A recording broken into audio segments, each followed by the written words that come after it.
Your challenge is to say, how can we make our energy system sustainable? And the way that's normally interpreted is to take these first three items, oil, coal, and natural gas, and say, oh, they're dirty. To replace 1 cubic mile of oil, we'd need 32,850 wind turbines every year for the next 50 years. We'd need 91 million rooftop solar panels every year for the next 50 years.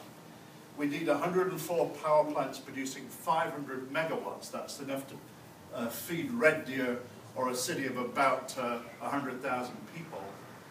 We'd have to do that every year, 104 plants every year for the next 50 years. And we'd have to build 4 of the largest dams in the world every year for the next 50 years. So there are no quick, simple, sustainable energy solutions. If your solution that you're recommending is we need to move to solar and wind, you've got it wrong. It's not going to happen that simply. It's not going to be that easy. So, what does that mean?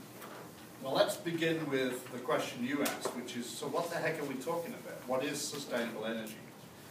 And I want us to stop thinking about Canada as the starting point for this conversation. I think we have to think of the planet as a whole.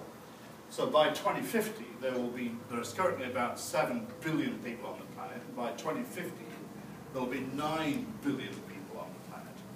And I think the definition of sustainable energy would exist when everybody on the planet had the energy they needed to live a quality of life which they desire.